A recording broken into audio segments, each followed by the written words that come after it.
On today's episode of the Football Fellowship podcast, it was an international break this weekend with no Prem action, so that means only one thing. Premier League team of the season so far. Last time we did it after 12 games played in the Prem, this time there's been 28, and we have gone away, looked at the stats, investigated each squad and picked out our best of the bunch. Yes, welcome back. It's good to have you with us. But I tell you what, I am super nervous about this one because we're doing team of the season with a little bit of a twist. We can only pick one player from each Premier League club. 11 players are going to make up the starting 11, and then the remaining 9 teams are going to have to pick out a bench. And I tell you what, I found this so hard because obviously it's not going to be the best 11, because if it was the best 11, we'd be picking players from Arsenal, Manchester City and Liverpool. You've got to pick out from 11 teams, and God, I did find this tough. But with all good teams, you got to have a solid goalkeeper in goal. Toby, who did you go for in goal? I'm already nervous to say this one because I feel like my first pick is quite a controversial one, but I have my reasons. And for in goal, I've gone for Manchester United's keeper, Onana. I know he's had a bit of a shaky start to the season. I know he's had a few mistakes, and I know social media love to troll him. But I think part of that comes from the big price tag that he came in, maybe the heights of Inter Milan last season, and the fact it's Manchester United. A lot of people do like to throw any digs they can possible. But statistically, and looking statistically at Onana, he has been one of the best performing keepers in the Prem this season. He has conceded the joint 4th least goals overall on a team basis, with 8 clean sheets. In terms of goalkeeping performance, he is the 3rd best goalkeeper when you look at post-shot expected goals plus or minus, which sounds like a load of nonsense, but it's essentially the quality of the shot, the likelihood of it going in, and how many of those opportunities he has saved. And he's on a +4, so he has saved Man United 4 goals in terms of post-shot. In terms of save percentage as well, he's also ranked 3rd in the league. He has also 6th place for total saves in the league. So I think when you look at the stats, he is one of the top keepers in the league, in and around that same bracket as other players like Vicario, who have had really good plaudits this year, and rightly so. But yeah, Onana is up there as well, and I've stuck him in goal. Yeah, do you want? That's a really good shout. But I know comments might hammer you on that one, say, oh no, what are you doing putting Onana? But I'll defend you on there, because I think in terms of Premier League season, he's had a very good one. It was the Champions League season which he had an absolute howler. Arguably one of the main reasons Man United are out of the Champions League. Didn't even qualify for the Europa League in 3rd place. But I think, I did want to save my Man United slot for someone a little bit later on. So I actually was looking at the goalkeepers, and there was a few good goalkeepers this season. I think you got to give a shout out to Bernd Leno. I think you got to shout out to Alisson, but I don't think Alisson's played enough minutes and games because of his injury. So I've gone for an ever-present Jordan Pickford, who is obviously, again, a bit like your pick, Toby, not going to be the most favourite goalkeeper in this, but you can only pick one player from each team. And for me, a person who's kept 8 clean sheets this season, a save percentage of 73.3. He's the 6th highest of any goalkeeper. And you know what? When I think about it, someone who's constantly in goal for Everton, he's never let the side down. He's conceded 39 goals this season. Post-shot expected XG of 38, so he let in one more goal than he probably should have. However, I don't think you should let that take anything away from the fact that I think Jordan Pickford has had yet another outstanding season in goal for Everton. A rock in between the sticks for them, and a side who, could be struggling if it wasn't for Jordan Pickford. So you've gone for Onana, I've gone for Pickford. Oh, it doesn't feel like the most comfortable of starts, does it? I like your shout, Pickford. I think he has been someone who's been really consistent season on season, and this year he has had another good year. And I think 2 points that it can be quite difficult to look at statistically for keepers as well in this case is their distribution. I think both players have a really good long ball distribution, especially, and 2 keepers who have performed pretty well, especially in times when maybe the teams themselves have been struggling. Everton have had a few dips in form this year. United's backline hasn't always looked the strongest. And to give ourselves a bit of credit, even if we're not feeling confident, I think there could certainly be worse picks. And looking at the numbers, I think there's some pretty decent shouts. Yeah, do you know what? I think we've, probably gone off to a decent start there. And let's move on then to left back, because the reason why, one of the main reasons why I didn't go for Bernd Leno in goal was because I actually wanted to save my Fulham spot up, because I think they've had a very underrated season as a team, and the left back position was an area of struggling, which is why I've gone for Anthony Robinson. Yes, the US national team left back, and for me, who's had a very underrated season and arguably one of the best performers this season. 28 matches played, no goals, but 6 assists. He's created 55 shot creating actions, 7 goal creating actions, and he's got 5 clean sheets in the process. And I think, one thing that's really, really underrated is his cross accuracy, which is 22%. So anytime you cross the ball, over 1 in 5 times, it leads to a shot. And I just think to myself, he has been fantastic. And I think he's very deserving of a move to a big club. I think Fulham, are probably not going to make it into Europe this season. And I think, there are a lot of teams who could do a lot worse than Anthony Robinson. Who have you gone for a left back, Toby? I can't believe you've gone for that, Mev. I think that is a shocking pick. Only joking. I've gone for it the same as well. Yeah, of course I have. I think it had to be Anthony Robinson. He has really, really stood out in that Fulham side this season. And I'm really glad you've gone through his attacking numbers, because all of the stats I've written out are defensive numbers. So I think that just shows how good of a two-way player he has been this season. He's 6th in the league for tackles and tackles won as well. And that's for all players in the league. In terms of just fullbacks, he's 2nd on that list in terms of tackles.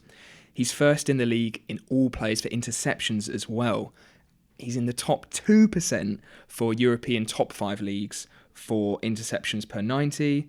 And Fulham defensively this season, they have a really, really good defensive record as well. They've conceded the same amount of goals as Wolves and Brighton. They've conceded less goals than Chelsea, who have been pretty solid defensively all season. So I think he definitely deserves a place in this team. And I think potentially, even if we weren't doing a rule of 1 player per club, he probably could have crept in there as well. So yeah, really, really good season from him. And it's going to be good to see how he grows, whether, as you say, if he stays at Fulham or if he does potentially get a move, which I wouldn't be surprised at. Yeah, he's only 26 years of age as well, so he's definitely got one big move and him to a top club. I remember when I think he was at Wigan, as being linked to AC Milan, and at the time I didn't know him, I hadn't watched him, and I just thought to myself, what on earth is going on? Surely that's not right, but I can absolutely see it because he truly is a fantastic player. And a left back in general, I think there's been some inconsistency there this season. I think there have been a few injuries. There wasn't really a standout option apart from Robinson. You've got maybe a Doji, but I think we probably want to use our Spurs player for someone else in the squad. I think Robertson's been out injured. Luke Shaw's been out injured. Zinchenko's been out injured. Nathan Ake has been playing there for City. But yeah, we've been really devoid of options at left back this year, which I think is a shame because, there's something about a left-footed player, as we've talked about, which is just, so brilliant to watch. But should we move on then to the centre-backs? And do you want to give me the more obvious centre-back choice, the one who was the more standout option for you? That's a tough one, because I've got one player who would be in probably every team in the season, not just for the Prem, but for all of Europe, I think, this season. But I've got one player who really stood out for the club. So I think both of these picks were pretty locked in for me.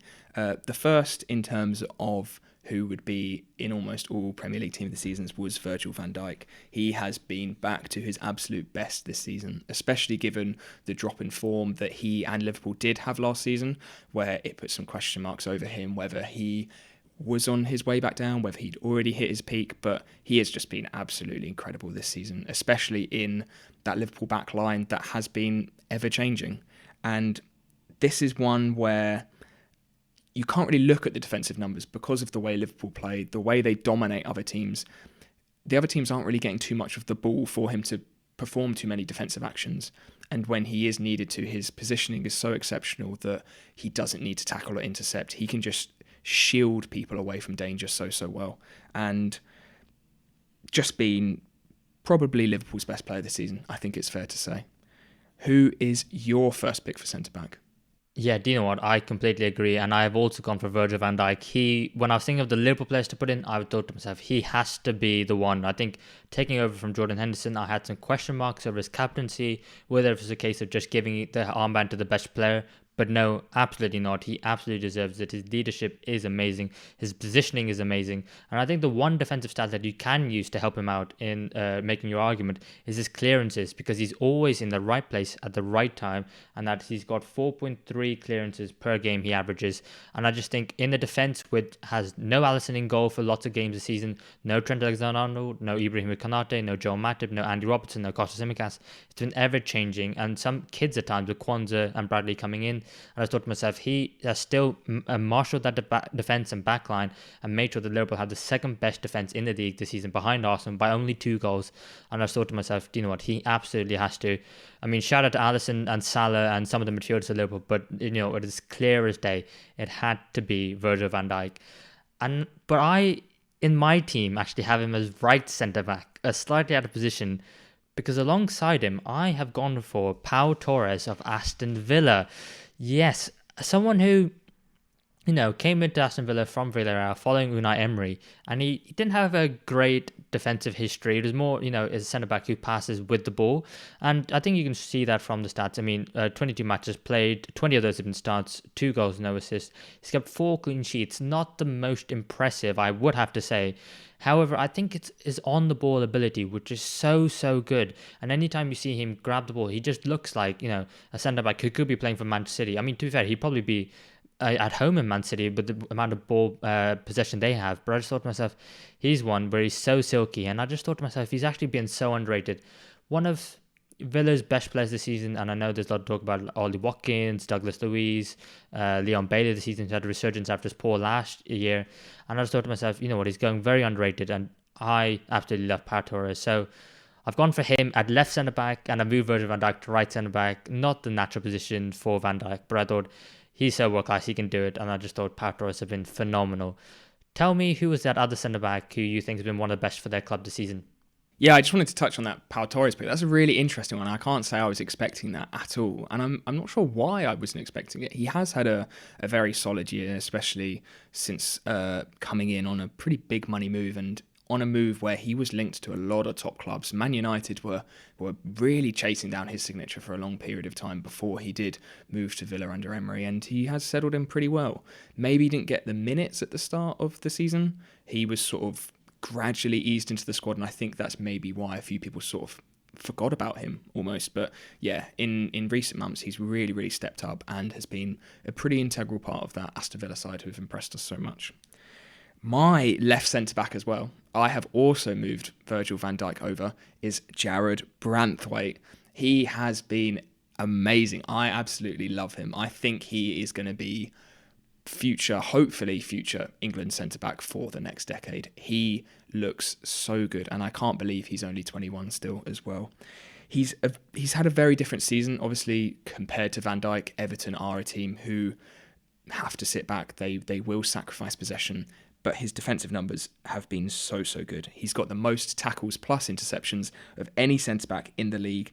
And he's also second in the league for percentage of dribblers tackled, so his tackle success rate, essentially. And not only that, but he looks really, really good on the ball. He is starting a lot of moves for Everton in that back line, and I think to be able to do that for a team who are slightly lower in the table, don't have the quality of those top sides, shows that the big clubs are going to be sniffing around for him, and it's going to be 100 million plus, I think, because he looks so, so good. In that Man City game, I think it was Man City away, I don't think they conceded until sort of the 65th, 70th minute. And I remember watching that game, and Haaland didn't even have a sniff until he scored. Branthwaite was exceptional, and he has been like that all season long for a really solid Everton side, and he is going into left centre-back in my team. Yeah, do you know what? No complaints about that whatsoever. It is quite funny though, because in that Man City game, when Haaland did score, he did body Branthwaite, but that was the only time this season that I thought to myself, okay, he's made a clear goal mistake leading to a goal. But I think, yeah, he was absolutely in with a shout for me as well. The only reason I didn't was because I was thinking about goalkeepers, and really I couldn't put Onana in goal or like Branthwaite in because I need someone else, and it just didn't quite work for the balance of my team. But I completely agree that I think Branthwaite will be an England starter one day. I think he's in the England squad now, maybe a bit too soon, because I think Levi Colwill and Harry Maguire are probably going to have that left centre back position on lockdown. But I think after this Euros for the World Cup, I think it'll be Colwill and Branthwaite competing. 100 million, we'll have to wait and see. But I completely agree that Everton will be driving a very hard bargain. And at right back, this is the one area that I really don't like. So I'm gonna tease the viewers. I'm gonna let you go first. Okay, this is actually the one position that I had locked in almost from the start. He was one of the first names on my team sheet, and potentially also why I couldn't have Udogi at left back is because I have gone Pedro Porro at right back. I knew how good he was before I started researching this and how impressed I have been with him in terms of how he's able to invert, he's able to overlap, he takes set pieces, he recovers really well, he almost does it all, and the stats show that as well. He is in the top 10% of Europe's top 5 leagues for almost every stat compared to other fullbacks, looking at expected goals, expected assists, shot creating actions, tackles, blocks. He's fourth in the league for tackles won for all players. He's top of the league for tackles won for all fullbacks. 7 assists, 43 key passes. He is so good. So good. And the way he's adapted, I think, from Conte's wing-back system into this Postecoglou 4-back with inverted fullbacks, people were doubting whether he'd be able to do it. He has stepped up and he has been exceptional this season. So yeah, he was one of the first names on my team sheet for me. I'm really intrigued with who you've gone for right back. I've got a guess in my head, but who have you gone for, Mev? Who do you think the guess is? My guess is potentially a Man United player, is what I'm thinking. Yeah, it is. It is Diogo Dalot at right back for me. And in terms of stats, the only stat that I have is that he's played 26 times for Man United. Because I was looking at his numbers and there was nothing really remarkable or outstanding about it. But I just thought there was a lot of stats going against Man United, and Man United have been a meme. They haven't really played well. I think sixth place. They're very fortunate to be in sixth place in the table. They've conceded the second most shots behind Sheffield United in the league this season, and that would make you think putting a Man United defender in is stupid. And I agree to some extent, but I don't think Diogo Dalot has been at fault for Man United conceding loads of shots. I think it's more of a Ten Hag thing with the system, which we saw in the Liverpool game in the FA Cup where there was a moment where Sabasa had the ball and the defense was all the way back, dropping deep in defending, and the midfield and forwards were all the way up top and pressing, and Liverpool just easily got through. And I think that's the epitome. I don't think you can blame the defense itself. I think I'm going to put that on Ten Hag. But apart from that, bring him back to Dalot. I think he's been a very good, constant player for Man United this season in the team which has had numerous injuries across the entire back line. I think Onana's had his first season in the Premier League, and now he's done well in the Premier League, as we talked about. It was his first season, and it did take him a couple of weeks to get used to the league. Varane has been fit for the last part of the season and then not favoured over the Christmas period. You've had Lisandro Martinez, who's had back-to-back injuries now on the same recurring injury after his surgery. Luke Shaw's now out. Malacia, I don't think we've seen this season. Harry Maguire's been playing, but Lindelof's also been playing. You've had Kumbuala, the youngster, playing, Johnny Evans playing, and I just think Diogo Dalot has been the only constant in that Man United side and at right back, even with Aaron Wan-Bissaka out injured as well. He's even played left back at times for Man United. He's been such a good player, such a good pro. And I think in terms of trying to pick one player for each team, he was the only Man United player, apart from maybe Kobe Mainoo, who, if he started playing from the beginning of the season, would be in my side as well. So I've gone for Diogo Dalot, and it's a pick that I'm the least comfortable with in my starting 11. But I had to pick a right back, and I wanted to pick Porro. I think he has been the outstanding right back this season. But I just think there was another Spurs player, which we'll come on to a bit later, who I wanted a little bit more. Yeah, I don't know why you're doubting yourself so much on Diogo Dalot. I think he has definitely been one of Man United's best players this season, if not the best player. I think it's just the way we are doing this team of the season. Maybe he hasn't been one of the best right backs in the league. I'd probably say he's been top 10 fullbacks in the league, certainly, probably top 5 right backs. I think he's been really consistent. He, again, is another player, like you've said, can play left back, can play right back, can invert, can carry the ball forward, is a decent one-on-one defender. He's very well-rounded and is good in everything. I think maybe that's why he doesn't stand out so much. But yeah, I think that's a pretty good shout of Dalot at right back. He was on my radar as well. Yeah, and from there, that means my back 5 is Pickford in goal, Dalot right back, Virgil van Dijk right centre back, Pau Torres left centre back, Anthony Robertson left back, and as we move into the midfield. And who is your defence, Toby, just to run it through? Yeah, so I've gone for Onana in goal, Robinson at left back, Branthwaite left centre back, alongside Virgil van Dijk, and Pedro Porro in right back. Okay, and this is where it gets interesting because we've gone for slightly different formations. I've gone for a 4-2-3-1 and you've gone for a 4-3-3. Who is your most defensive, would you say, of your midfielders? My most defensive midfielder, and to be honest, now you've actually said it, my formation is is definitely a 4-2-3-1 as well. I just like the 4-3-3 is in style. It's in fashion in the moment, isn't it? So it's a 4-3-3. My right sided eight is not an eight, but I wanted him in, so who cares? But let's start with that six, the deepest midfielder that I've gone for in my squad, and I have gone for Newcastle's Bruno Guimaraes. He has been very, very consistent again this year, as he was last year. Maybe not hit the heights of his performances last year, especially with how Newcastle and his team are doing. I think there has been a bit of a drop, especially defensively, and that's something I have questioned about Bruno, I think, through this season, is that his defensive numbers, and I think that defensive unit in Newcastle's midfield has not looked as good. To give them some leeway, they have been hit by a few injuries, and I think the injury to Joe Ellington, Lewis Miley having to step in has caused some disruptance in that, but they haven't looked as good. But he is still an incredible player. He is got some really, really consistent numbers. He's ranking sort of in the top 30 in terms of tackles, interceptions, blocks, defense numbers, as well as things like carries and progressive passes. He's a very good all-rounded midfielder, probably been one of Newcastle's best players this season, and they are still up and around there sniffing for those European spots. And lots of rumours coming out about how Man City want to go and splash 90, 100 million on him to get him into that Man City midfield just shows the quality that he does have, and the quality is shown again this season. How about yourself, Mev? Who have you gone for as your first midfielder? I actually completely agree with you, and I've also gone for Bruno Guimaraes because I think he has been outstanding for Newcastle. And I think you need to preface this with this has been a very poor Newcastle side this season. Yes, last season they probably overperformed. This season they're probably underperforming. So the truth is somewhere probably in the middle. And I think this season when they've had loads of injuries, I think I completely agree. He's missing Joe Linton. I think when I was trying to do this and I had my Excel spreadsheet out of all the Newcastle players and the midfielders who played the most minutes for Newcastle, I think it was Bruno G, and I think it was Sean Longstaff, and then everyone else was a bit of a smattering. And I think he's really held the side together because Newcastle midfield has been decimated, and I think the midfield is one of the most important areas on a football pitch. I mean, he's played 27 times this season, and he's started every single time, and he's often been playing the deepest of the three midfielders, and he's still got 3 goals and 5 assists.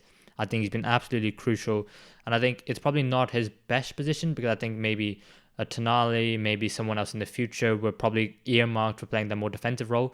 But I think he's done it and he's done the job for the team, and he's absolutely needed to, because I think Newcastle without him would have been a lot worse. So we've gone for the same player in midfield. So how many same players is that? Is that just 3 at the moment?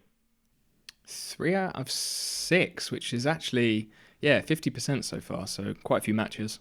Yeah, and then so I'll go for my segment here the next then, and I'm feeling it could potentially be similar to your team because I've gone for Declan Rice alongside him, who you could maybe argue is more defensive than Bruno or lesser defensive, but I'm playing a 2 in front of the back 4, so it didn't really matter because I think both players are capable of going forward, and for me, just look at Declan Rice's heat map if you can find it, and he is absolutely everywhere. He covers every single corner of the pitch, literally, because you can even see in the attacking corner from the left-hand side, he's taken the corner, so he's there a lot. He's got a very bright red hot spot there, and I think he's been absolutely fantastic. His positioning, his relentless energy on and off the ball, and I think most importantly, his consistency. A lot of times you say, just a 6 or 7 out of 10 every week, and you'll be a solid Premier League player, but I think he's constantly an 8 to a 9 out of 10 every week. I think he's absolutely amazing. Getting a little bit further forward as well in recent weeks with Jorginho behind him, which I think in my squad, you could do that with Bruno Guimaraes holding and then Declan Rice going a bit more forward. 6 goals and 5 assists, take corners as well. And I think, I think fair play to West Ham fans who said, Arsenal got a bargain in the summer because it absolutely looks like it. He has been phenomenal. Arguably player of the season, definitely in the shout for signing of the season. And I think, without him, he's one of those transformative signings that takes Arsenal to the next level, and he's absolutely done that. Who is your other midfielder, Toby? Is it Rice as well? As much as I would love to sing even more praise onto Declan Rice, I haven't actually gone for him. My left-sided 8 in this team is Pascal Gross. I think he was on my bench last time we did this Premier League team of the season so far after 12 games, and after 28 I had to bump him up to the first team. He is one of the most underrated players in the league, not only this season or last season, but I think for the last 4 or 5 seasons, this guy has just gone so underappreciated. He has played at least 25 Premier League appearances for the last 7 seasons. He's on over 200 Premier League appearances now, which is crazy considering how short Brighton really have been in that top division. And since Brighton have come up, it's only been, who are still in that squad now, it's Dunk, March and Gross. They have been those players who have been so consistent, and I think Gross has been the best of that bunch. In terms of this season, he is joint top of the league for assists on 10. He's top 2% in Europe versus other central midfielders for assists, expected assists, shot creating actions and passes. He is so consistent for Brighton. He is so versatile as well. He can play as a 6, he can play as an 8, he can play as a 10. He's even played as a fullback a number of times this season, especially on that right side and inverting in when needed. He is such a, I don't want to say simple player because I feel like that's really discrediting him, but he does the basics so well, and I just think he is one of the key reasons why in the past couple of years Brighton have been able to push and get into Europe. So had to have him in this team, and yeah, he is either my left-sided 8 or my second player in a double pivot, depending how I decide this team goes as I pick it. Yeah, do you know what? That is a great shout because I think I remember when we did this early on in the season. I can't remember if it was the October or November international break, but we did it earlier on, and I had him in my team.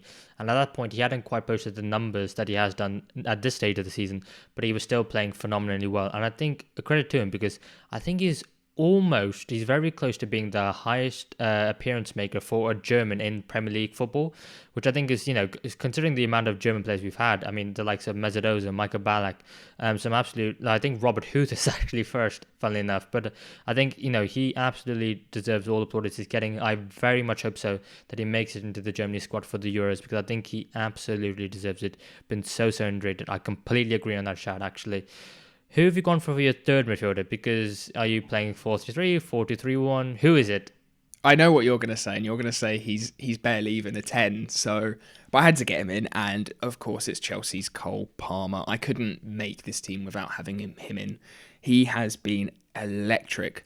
Last season he only played 320 minutes, so the equivalent of around 4 games, whereas this season he's already played nearly the equivalent of 20. He's sitting at 1,740 minutes, and he has absolutely taken that opportunity by the horns. 11 goals, 8 assists. He has been the best Chelsea player by far in a team who are still significantly underperforming. I think they're sitting on around 7th place in the league in terms of goals and expected goals, and he's still putting up these absolutely fantastic numbers. Really talented player, still so young, and really excited to see where he goes from here. He's still going to be improving and getting better, and I had to get him in my team, even if it might be a little bit shoehorned putting him in number 10. Well, don't worry, mate, because I've done exactly the same. I have also put him in as a number 10 position because, I completely agree. You've talked about his goals and assists there, but in terms of what that means for Chelsea, Chelsea have scored 47 goals this season. So Cole Palmer has been involved in just over 40% of all of Chelsea's goals this season, which is remarkable for a 21-year-old. I mean, signed up from Man City for £40 million plus £2.5 million in add-ons, which looks like an absolute bargain considering some of the money that Chelsea has spent and some of the other Premier League sides have spent. I just think he's been absolutely phenomenal. And I do agree. I wanted to play him right wing in my side. I think there are some outstanding candidates for right wing as well. So I had to bring him in a little bit into midfield, which I think he can absolutely play. I think some of his link-up play, when he drifts inside, especially with Malagusto overlapping him, I think he can easily play in number 10. He's got that kind of Man City DNA of playing, where I think we've seen with a lot of Man City players now, where he can play in multiple positions. He's so intelligent. He's aware of where the space is. He's aware how to make space for his teammates. And I think Chelsea are so lucky to have him, because without him they would be in so much trouble. So that means we have our front three to get through, and we can maybe start up front because is it fairly simple? Have you got the robot up front? I have not. I am currently missing my Aston Villa player. And this was someone who I had on my team sheet again from the start, and that is Ollie Watkins. What a season and what a player he has become. I feel like I've said this throughout the season, each week, every time he gets a goal, every time he gets an assist, how much of a complete player he is becoming and how much he has improved.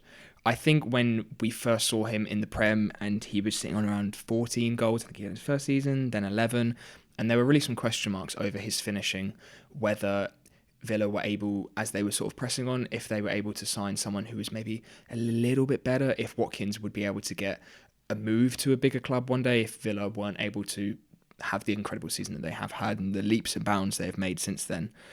But now I just don't think there can be any doubts over his quality. He is so good. 16 goals, 10 assists. He is sitting on one of the highest goal creating actions and highest shot creating actions in the league for a striker. His link up play is superb. He fits the Aston Villa side so well. The way he is able to stretch the play with long balls over the top, the way he's able to drop in and allow space for Leon Bailey, Moussa Diaby, plays like that to get in behind. Really good, really impressive. And I think by the end of the season, he could be sitting on at least 20 goals, 13, 14 assists, which is just absolutely phenomenal. And he has got to be a shoo-in for the Euros, surely. If he doesn't get on the plane and Ivan Toney is sitting ahead of him, no disrespect to Ivan Toney, but I think if Watkins doesn't get on the plane for this Euros, I don't know what else he can do to be able to do so. Well, probably take his chances against Brazil, which is what he should have done, is what he needs to do. But you know what, I actually completely agree on Watkins. I haven't put him in my side, but I was so tempted. But the thing is with Watkins is that he's played 29 matches for Aston Villa this season, and he started all 29 of those. And I think when you look at him, I think he's probably done really well to get that many goals and assists so far.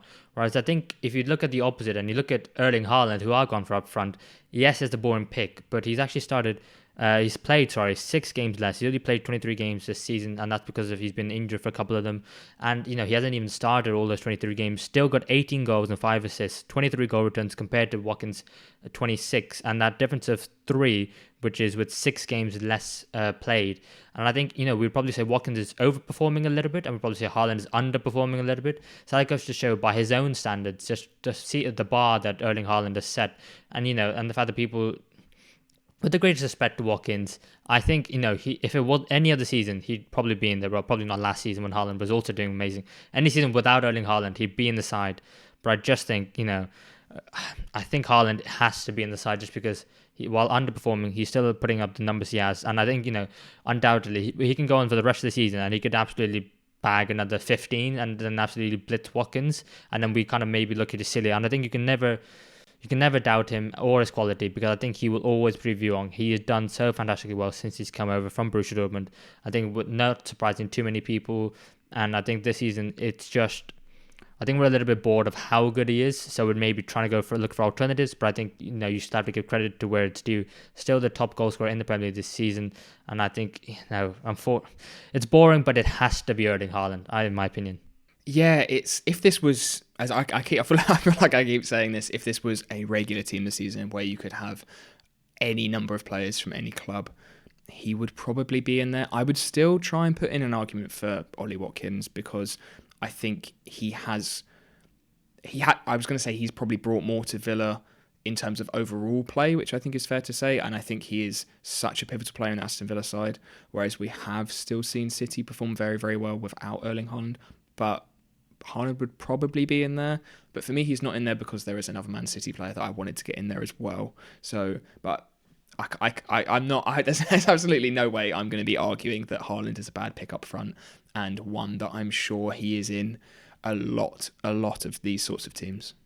And I want to guess who that player is, and I think I've got a pretty good idea. But let me go first because I'm not quite sure which position. Actually, no, I know exactly what he done actually, but I will go first here, because I will start off with, let's say, the right wing. Let's go with the right winger, and this is someone who earlier on in the season when we did this, I really wanted to get him in, and I don't think I did manage to find a space for them, but I think they're so underrated. Should absolutely go to the Euros in my opinion, ahead of Cole Palmer at right wing, and I think it's Jared Bowen. I think he is so underrated, and I think mainly because he plays for West Ham. He's not as young as Cole Palmer. He's in the peak of his powers. He can play right wing, and he's been playing striker for most of the season as well. 14 goals this season, the fifth highest in the Premier League this season. Played out of position, and he's in a side that's been struggling, especially without Lucas Paquetá. The whole West Ham side has been struggling, apart from Bowen. And it's only Premier Team this season, but what he's done for West Ham in the Europa League as well has been absolutely phenomenal. And I think he's not the sexiest player on the eye. He's not the sexiest looking player either.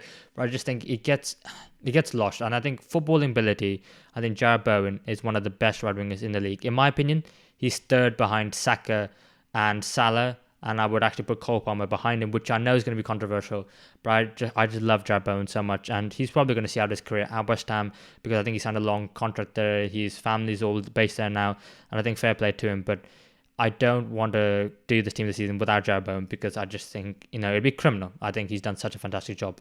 Yeah, I think that is a really, really good shout. And again, as I said with Watkins, in terms of Bowen, he fits that West Ham side so well. He's really, really quick. His timing of run beyond teams who are playing a high line is exceptional. He's become a really, really clinical finisher as well, which I don't think is something that people really normally see him as. I think they see him as kind of like an all-round, even at times I think people would label him as fairly average, fairly well-rounded. But I think now he has really, really fit into that striker role, become a very, very good finisher, links up really well still, and as you said, I think would be a really versatile player for England to bring to the Euros. So I'd be very surprised if he doesn't make it. Yeah, absolutely. And I can probably guess your last two players based on the players that you've said. In fact, when I've been writing your team down in my notes, I've actually already filled in right wing and left wing. So you can go ahead and tell me your right winger is Bukayo Saka, I'm assuming?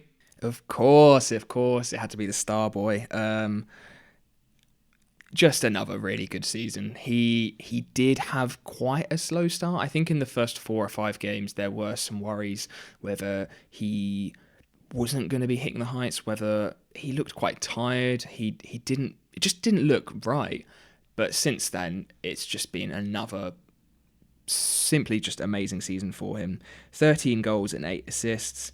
Last season, he was sitting on 25 goals and assists in the Prem by the end. He's now already on 21 with 10 games left, so he's probably already going to beat that record again.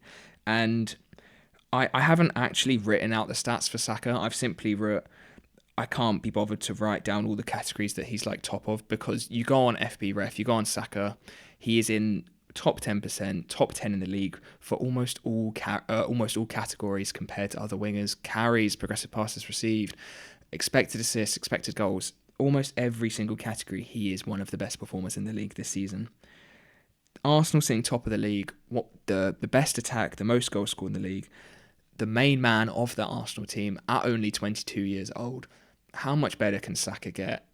It's scary. It's what a player. Had to be in there for me. Yeah, and I can completely see why you had to get him in, especially with your midfield of Gross, Bruno G and Palmer. They can absolutely do a job for you. And then Saka out wide, Saka out wide and Porro inverting is, that is naughty. So for left wing, I think you can probably guess. Do you want to try and guess who my last player is?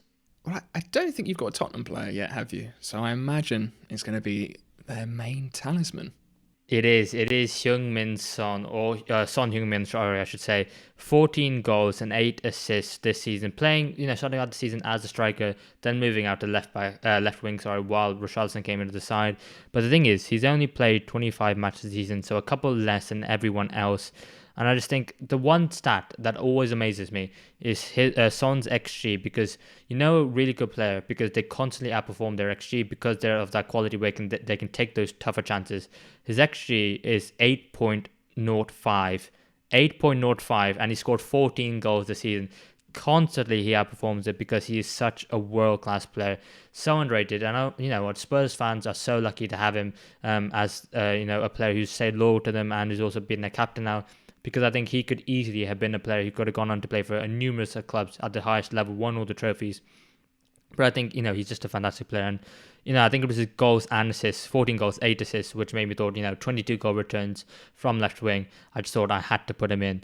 And for me, he was one of the players that was in my side right from the beginning. When I was looking at the Spurs side, I was thinking, maybe Maddison, maybe Porro, maybe Mickey van de Ven. But I just thought, who's been the constant? Who's been the player who's really dragged Spurs out through the mud in the difficult times when they've been having? Has been Heung-min Son. So for me, he absolutely had to be in my side. And for you, I can probably guess, is it Phil Foden. It is another shoehorned Englishman into my team, pushing Phil Foden onto the left. He can play in any position, so it doesn't matter. He had to be in there. He has had almost like a second breakthrough season, it feels like. I feel like there's so many points in different seasons where Foden goes on these runs where he scores 4 or 5 goals in 5 or 6 games, and people are saying, "Oh, Foden's so good, so young," and then he might get dropped for a couple of games, and he might get rotated given Guardiola's system.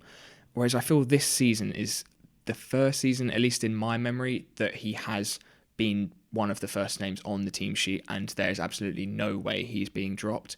He's really, really stepped up, and the free role that he seems to be playing at City just suits him so well given his talent. 11 goals and 7 assists for him this season, and the same with Saka. He is leading the league and Europe's top 5 leagues in almost every single stat compared to other wingers. Same sorts of stats: progressive carries, progressive passes received, expected assists, expected goals. So many stats he is leading. I had, even if he's not a left winger, I had to put him in. And it's interesting. I was thinking maybe if City didn't have Erling Haaland, could Foden have potentially been playing in almost like a false nine role? And I think his output would have been greater than it already is. I think he would have been on probably 25 goals and assists combined as opposed to 18. And I think the way he is able to still get these numbers and still provide all the other aspects of play that he brings to City, whilst having Erling Haaland up top, the robot, the goal scorer, just adds how good of a player he really, really is. So yeah, he had to be in my team, even if I had to shuffle it around a little bit. Do you know what? I think that's one of the best things about Phil Foden. He can play a numerous amount of positions, and I actually think his numbers would have been even better if he was playing in Julian Alvarez's position, because I think for a large part of the season, I mean, you got Haaland up top and you got Alvarez just behind, especially with KDB being injured for a large part of the season.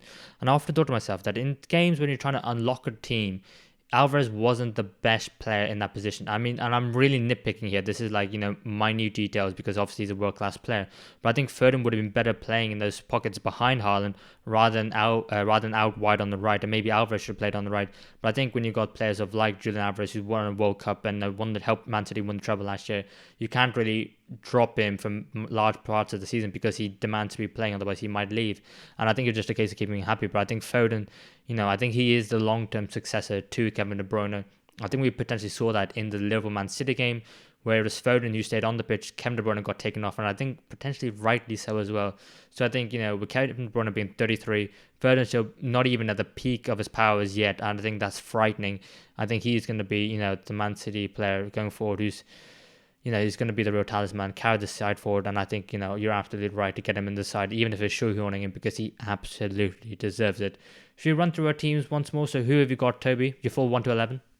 So I have gone in goal for Onana, Pedro Porro at right back, Virgil van Dijk and Branthwaite as my centre-back partnership, with Anthony Robinson at left back. My midfield 3 of Bruno Guimaraes, Pascal Gross and Cole Palmer. Bukayo Saka at right wing, Phil Foden at left wing, and to round up the all-English attack, Ollie Watkins up front. How about yourself, Mevin? Yes, so I've gone for Jordan Pickford in goal, Diego Dallo at right back, centre back partnership with Virgil van Dijk and Pau Torres, with Anthony Robinson again of Fulham at left back. I've gone for 4-2-3-1, and the two holding are Declan Rice and Bruno Guimaraes, with number 10 Cole Palmer, and on the right wing I've got Jared Bowen, on the left wing I've got Heung-min Son, and up front I have got Erling Haaland. And should we go through our benches as well, because we've got the other 9 remaining teams which we did not mention, and we've got a player from each of them to make a bench. So I think we've gone similarly, haven't we? So we've gone for a goalkeeper, 3 defenders, 3 midfielders, and a winger who could probably play both sides, and a striker. Yeah, that sounds pretty much what I've got too. Yeah, so shall we go through the teams? Who have you gone for let's say Burnley? So Burnley, I have gone for a defender, despite potentially their struggles in not conceding this season. I have gone for Bayer, the German centre-back, signed from Gladbach, and I can't say I've watched too much of him. He hasn't played a lot of minutes this season, but in terms of his per-game stats, he's actually one of the leaders for numerous categories for Burnley. He's second for clearances, interceptions, accurate long balls, all per game, and he's first for Burnley in terms of tackles and accurate passes per game. And I think he's someone who is still really young. He's still only 23 years old. He has impressed at times, especially the way that Burnley have played, that he's a pretty decent ball-playing centre-back. And I think someone that could be picked up if Burnley do get relegated this season, which is looking likely. Yeah, I think that's a very decent shout. I'll be honest, I didn't even bother looking at the Burnley squad. I just went, who do I think is the best player?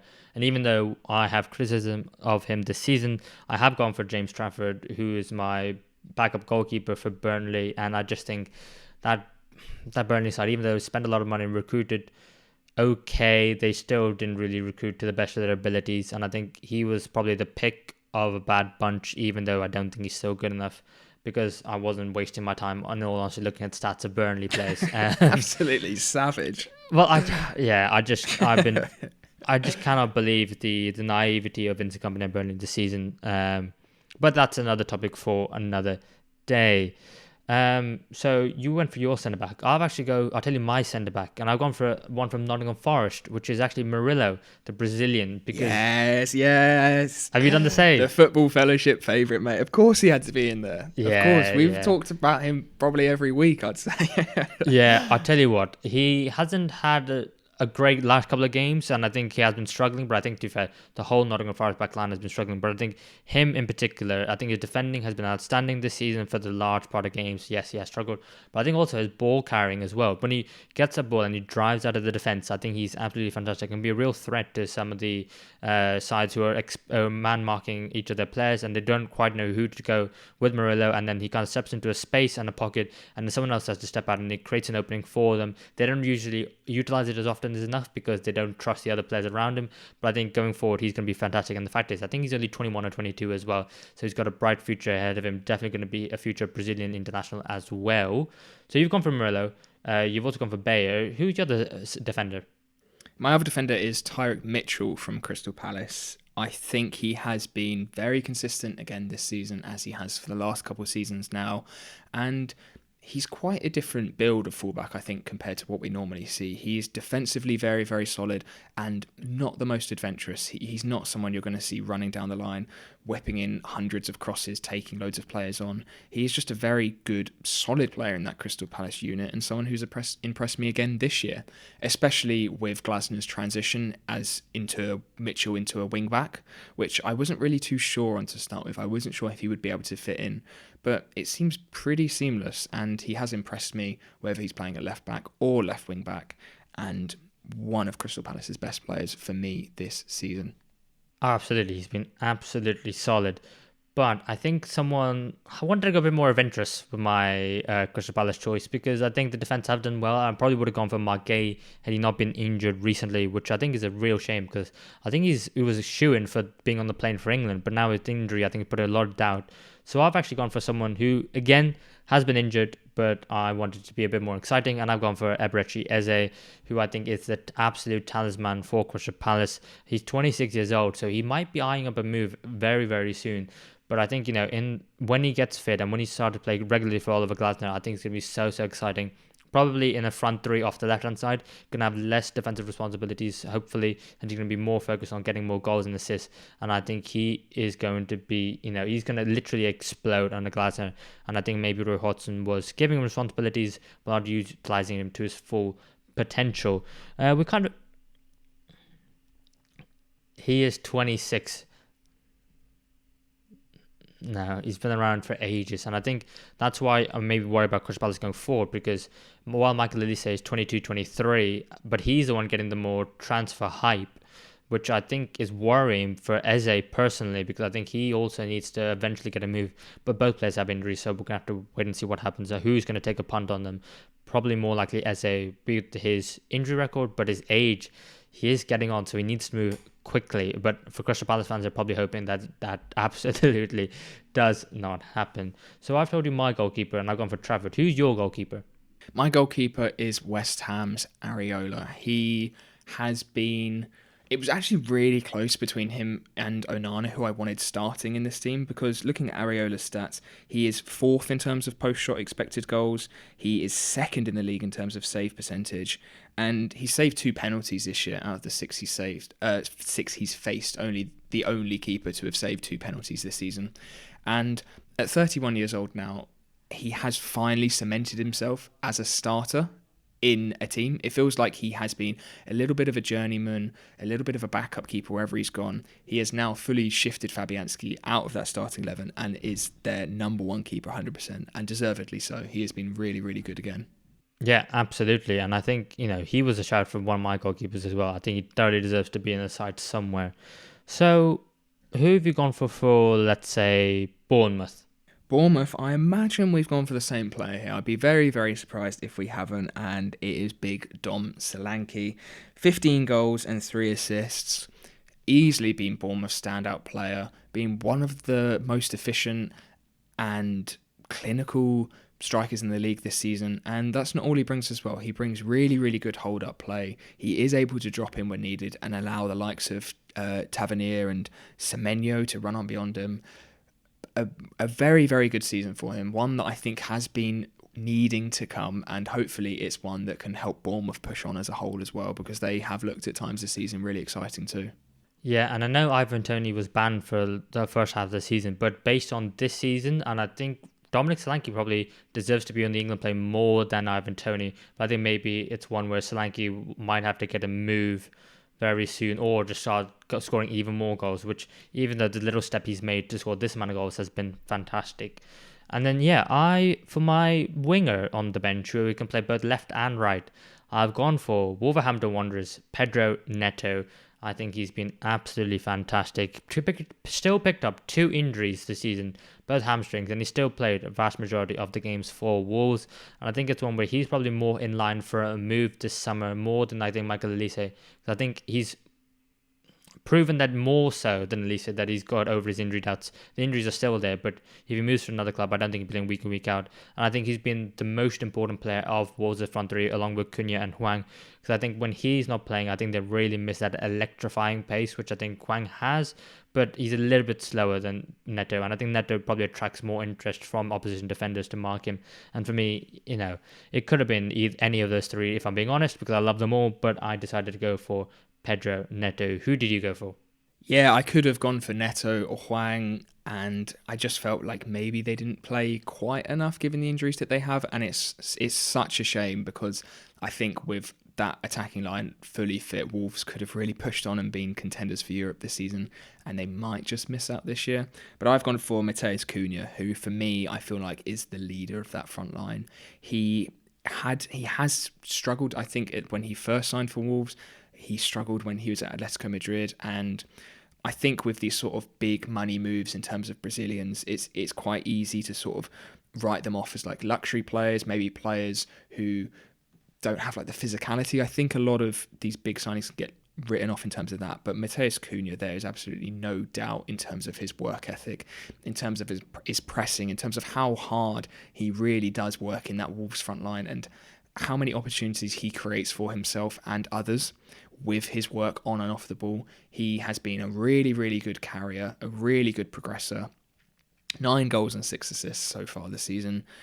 And he is someone I just really like watching. He had to be in there for me for Wolves, top player. Yeah, absolutely. And I don't think I mentioned it, but I have gone Solanke up front as well. I meant to say it, but I don't think I did, because I was just goes unsaid. It was it goes unsaid because I think because you said we've probably gone for the same up front, and it was right because we absolutely did. And I've actually, on my bench, my Brighton player is Pascal Gross, someone who you put in your starting 11. And he was actually in my starting 11 way back early on the season when we did it. And I think, I think it's probably a bit harsh that he isn't in there now, but I just think he, again, very underrated. You've spoken about him, top assister this season, 10 assists. And I think, absolutely should be going to the Euros with Germany. So then that leaves your 3 midfielders, Toby. You want to give us one of yours? Yeah, I'd say let's go for the midfielder I think is certainly most deserving to be in there, and that is Ross Barkley. What a signing he has been on a free from Nice. 4 goals, 3 assists, and I thought he had a really good season in terms of how he has carried Luton forward in really quick transitions, sometimes skipping past players. But then when I looked at the stats, I was almost going to put him in the starting 11. He has been that good. Top 10% for Europe's top 5 leagues for non-penalty goals, non-penalty expected goals, expected assists, shot creating actions, successful take-ons, across against any midfielder in Europe. He has been a revelation for Luton, and I did not expect it at all. I'll put my hands up and say I had forgotten about Barkley, written him off, thought it was a bit of an easy signing, just signing a name, but he has been so good. Yeah, you know what? I completely agree. I think he was so close to making mine, but at left back, I had to go for Alfie Doughty. I just absolutely love him. I think he's been so crucial to the way that I've done. I forgot the stadium last week, and I'm forgetting Luton. Oh God, Luton. forgot the whole team. Jesus. Something about Luton very unmemorable. But if they stay up in the Premier League, I will make sure to remember everything about them. And I think Alfie Doughty has been phenomenal, so crucial to their set pieces, which have been a crucial way that they've been scoring goals this season. And to be fair, Ross Barkley, completely agree on everything he said. Very, very unfortunate not to make it. But my other right back who I've gone for on the bench is actually Matt Roslev of Brentford. And this was another tough position for me to go for. He's only started 17 times, but he's played 25 matches in total. He's got 1 goal and 2 assists. And he's really done the job for Brentford at right back, especially with all the injuries they've had. You've got Aaron Hickey's been out, Rico Henry's been out. The 2 wing backs, so crucial to the way Brentford have played. And I think he's started done very well. And I think, defending numbers, 0.6 interceptions per game, 1.4 tackles per game, 2.7 ball recoveries per game, and 2 clearances per game. He's come in, done a very solid job, and I think very underrated. He probably won't get team of this player of the season for Brentford, but I think he's definitely worth being in and around their first shout, and someone who probably isn't the flashiest name.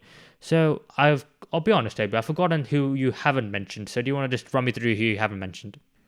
Yeah, I've got 2 midfielders left. The first being Brentford's Matthias Jensen. I think he had a really good start to the season, especially when Brentford were performing a little bit better than they have been over the last 20 games or so. I think it's fair to say they have been a very underperforming side, but I think he's been pretty consistent. He's put up good numbers. He hasn't looked like he's had a major drop off from last year, and someone who's just been a stalwart, I think, in that Brentford midfield. And it was quite a difficult one to pick, I think, for Brentford. And I could say the same for Sheffield United as well, who I have gone for Sousa, the Brazilian defensive midfielder. He has some really good defensive stats. He's one of the top performing midfielders in the league in terms of tackles, interceptions, blocks, clearances, and has been pretty decent. He's only 24 years old, but with Sheffield United, I think a lot of those stats may be boosted the way that they have been playing. Don't see much of the ball, really do rely, I think, on terms of those defensive midfielders to try and break things up, but someone I've been pretty impressed with and I think has stood out in a struggling Sheffield United side. And do you know what? My last midfielder is also Vinicius Sousa. I think it's really slim pickings, but I think if you could say it, I think he's probably been the best player, along with maybe James McAtee, who, I just don't want to put in a player on loan from Man City into the Sheffield United side because that just shows that's in a bit of an indictment of how bad a season they've been having. But I think Sousa, best of a bad bunch. So I think we've done it in a bit of a messy order, but I'll go through my bench and then you can go through yours. I'll go for James Trafford in goal for Burnley, Mads Roerslev from Brentford. I've gone for Murillo at centre back from Nottingham Forest, Alfie Doughty at left back for Luton. I've got Vinicius Sousa on the bench as a DM, Pascal Gross as a bit of a box to box for Brighton, Eberechi Eze as a bit of an attacking threat off the bench for Crystal Palace, Pedro Neto who can play left and right wing from Wolves, and I've gone for Dominic Solanke up top. What is your bench, Toby? My bench in goal, I've gone for Areola from West Ham, 3 defenders of Bayer from Burnley, Murillo, the GOAT from Nottingham Forest, and Tyrick Mitchell from Crystal Palace. 3 midfielders on the bench, I've gone for, as yourself, Mev, for Sousa from Sheffield United, Jensen from Brentford, and Ross Barkley from Luton. And then my 2 attacking options off the bench were Mateus Cunha and Dominic Solanke. Lovely. And do you know what? While you were just going through those names, I was thinking we probably need a manager and an assistant manager. So I'll go first while you think, because I've been thinking about it. I think for manager, I will go for Mikel Arteta. I think he's done a phenomenal job this season to not only get Arsenal to where they are, but in the position where they're arguably, top of the table at the moment. I know a young goal difference, but still, it matters. They're still top. And I think, with some of the injuries that they've had, with Zinchenko being playing Jakub Kiwior at left back and him doing fantastically well, I think playing Declan Rice as DM, then moving forward and then bringing Jorginho. I think in the Maestro, Kai Havertz up front and then in midfield. I think the rotation between the players has been pretty good. And I think, thoroughly deserves Mikel Arteta because with the squad, I don't think it's as good as Man City. and I don't think it's as good as Liverpool's either. And I think he's done a fantastic job. And I think for his assistant coach, I think we'll give it to Gary O'Neill, because I think just the fact that Wolves have had a fantastic season, I think he's done a very very good job considering what stage of the season he came in as well. Competitive right from the very first game against Manchester United away from home, arguably robbed because of that VAR decision. But I just think the combination of Gary O'Neill and Mikel Arteta, I think that would do a job for my team in the dugout. Have you had time to think about yours? I've had about 30 seconds since you said it, but I've got a couple picks. I would probably go for my manager of the season at the moment. I think would have to be Unai Emery. I think the way he has taken Aston Villa forward is exceptional, given the competition in the league. And I think if he gets Champions League football, he has to be at least in the conversation of manager of the season. Performed phenomenally and put up some huge wins against City and Arsenal as well to keep them not even that far off the 3 title challenges. Assistant manager, I think I'd have to agree. I think it's got to be Gary O'Neill. The way he came into the club almost last minute, he was sacked obviously from Bournemouth when they replaced him, and he has come in and completely turned that side around and really, really brought such a feel-good factor to Wolves, where I think it was really, really needed, especially at the start of the season. And a few names I think that it's probably harsh to miss out, I think, are those managers of the other top sides. I think looking at Klopp, Guardiola and Arteta have all performed really, really well this season, created an incredible title race, and also Postecoglou, I thought as well. He has come into that Spurs side. Lots of doubt about Harry Kane moving on, about this new system he wanted to bring in, how the players would adapt, and they are still up there with Villa in that conversation for Champions League football as well. So I've got to throw in those as well, not to discredit any of them. Yeah, and just a little bit further down the table as well, you've got to give a shout out to Marco Silva at Fulham doing a very underrated job. And I think Rob Edwards, if he manages to keep Luton up, I think just the fact that he's made them competitive this season has been fantastic. But there we go. There's our team of the season so far. There's our 1 to 11 from me and Toby, the 9 players who make up the bench, and our managers and assistant managers thus far. There's so much to play for, and don't worry, we'll have you covered. We'll be covering every single week with Manchester City versus Arsenal, the big bumper game on the weekend. We'll have you covered next week, so make sure to join us on YouTube. You can give us a like and a subscribe, and on Spotify, please give us 5 stars and click follow so you're all up to date on any future uploads. Thank you everyone for watching, and we will see you in the next one.